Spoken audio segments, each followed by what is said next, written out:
matter what type of presentation you're delivering, inserting videos into your slides help add life and movement into your presentation. Today, it's really easy to create your own video using your mobile phone or digital camera. Or you could browse the internet to find a video that's suitable to re-emphasize the message of your presentation. PowerPoint 2013 has a number of good video editing tools that can help you work with your videos. Let me show you how they work. Here I have a presentation that I want to make into a video ad and upload to our YouTube channel. I'm going to add audio and videos to the presentation so that it comes more alive. First, I want to add some nice background music. Hi, I'm so sorry to interrupt. I just wanted to let you know that if you're annoyed by the ads in this video, you can access our tutorials ad-free by getting a subscription to businessproductivity.com or signing up for one of our many courses on platforms such as Udemy, CyberU, and Vimeo on demand. I also wanted to take this opportunity to tell you a bit more about Storyals.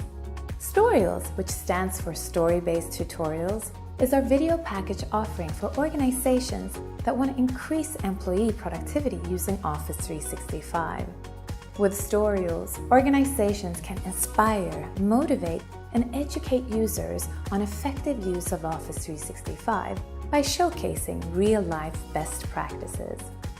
Finally, I want to encourage you to subscribe to our YouTube channels, Business Productivity and Storyals.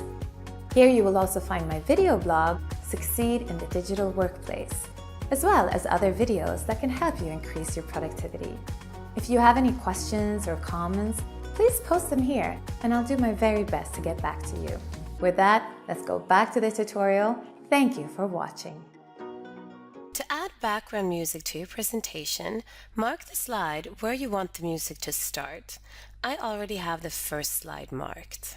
Click Insert, Audio, and then select from where you want to insert the audio file. I'll select audio on my PC and select a melody that I've purchased and downloaded from the internet and click Insert. On the Audio Tools Playback tab, I'll check the option to play across slides. I'll also mark the option to loop until stopped. This way, the song will repeat until the presentation ends. I'll click the Volume tab and change the volume to medium. I'll mark the option to hide during slideshow so that the audio file isn't visible. And then in the Start drop-down, I'll select Automatically since I want the music to start playing when I start the slideshow. I'll click the Animations tab and then open up the animation pane.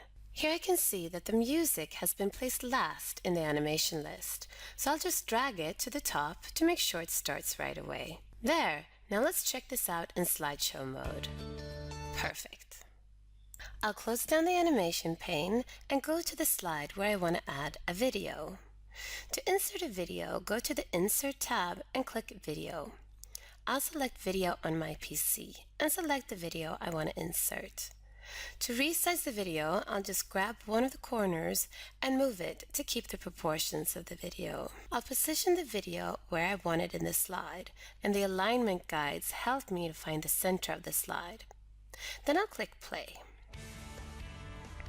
The video has our jingle and then a title slide before I start speaking, which I want to remove. In other words, I want to trim the video. To trim a video, have the video marked and click the Playback tab, and then Trim Video. Here you will see a green and a red handlebar. Move the green handlebar to where you want the video to begin.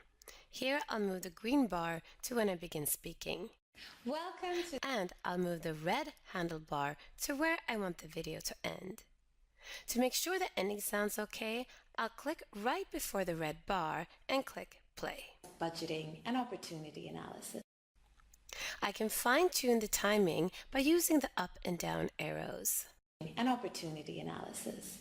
There, that sounds good. So I'll click OK. Now I want to make some changes to the formatting of the video. If you go to the Format tab, you have numerous options to format your video. You can make corrections to the brightness and contrast of the video itself. You can also change the color. Perhaps you want the video to be black and white. I want to keep the video as it is, but I want to add a frame to the video so that it looks like it's playing on an LCD screen. There's a full gallery of designs to choose from. However, you need to be careful here because some of the frames make modifications to the video. As you can see, if I apply this one, the video becomes a bit lighter. To avoid that, I'll just add a normal border by clicking Video Border and selecting a gray color for the border. I'll click Video Border again and increase the weight of the line. Then I'll click Video Effects, Shadow, and select an outer shadow. There! Now I made the changes without affecting the actual video. Now I need to decide how this video should be played. I'll go to the Playback tab. I don't want the video to show until it starts playing, so I'll mark the option to hide while not playing. In the Start drop-down, I'll select Automatically. I'll click the Animations tab and open up the animation pane to see the order of the animations. The video will play automatically after the text appears, which is the way I want it. Let me see what this looks like in slideshow mode. Welcome to the course. Perfect. I'll close down the animation pane and go to the next slide where I want to insert one more video. I'll click Insert, Video, and select Video on my PC, and insert my second video. I want this video to have the same size and the same position as the video on the previous slide. I'll go back to the first video I inserted to see the size. To open up the Format Video Property pane, I'll click the little arrow in the size section. Here, I'll copy the height of the video by pressing Ctrl+C. Then I'll go back to my second video, open up the size properties, and paste in the same height by pressing Ctrl+V. Now I'll go back to the first video again and open the properties for the position. Again, I'll copy over the properties of the position from the first video to the second video. There! Now they're in the exact same place. I also want the video to have the same formatting with the frame and the shadow. I'll go back to the previous slide, mark the video, and on the Home tab, I'll click Format Painter. I'll go back to my second video and mark it. There! Now I just have to do something about this video image. I'll go to the Format tab and click Poster Frame. Here you can select to take a still image from somewhere else in the video or insert image from file. I'll click Browse and select the image I want. There, now my image is applied to the video. Now I need to modify the playback options. I'll go to the Playback tab and select to start automatically.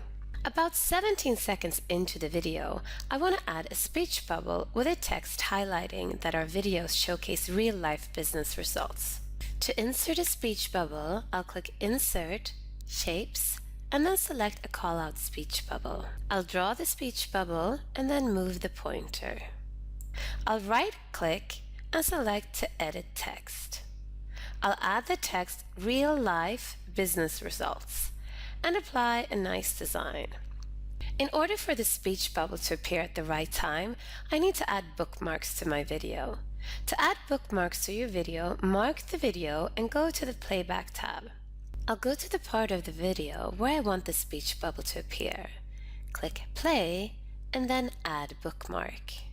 I'll click Play again and then I'll add the second bookmark where I want the speech bubble to disappear. Now I can apply the animations to my speech bubble. I'll mark the speech bubble and click the Animations tab. I'll open up the animation pane to see the order of the animations. I'll click Add Animation and apply a zoom entrance animation. I'll click the Trigger button and select On Bookmark and then Bookmark 1. I'll click Add Animation again and select a Fade Exit animation. I'll click Trigger, On Bookmark, and Bookmark 2. Now, let's see what this looks like. I'll fast forward to the point in the video where the bookmarks are. And there is my speech bubble, and then it fades away. Great! Now for the final step. I'll close down the animation pane and go back to the beginning of my presentation. To make a video from this presentation, I first need to record the timings of the animations. I'll go to the Slideshow tab and click Record Slideshow, Start Recording from Beginning.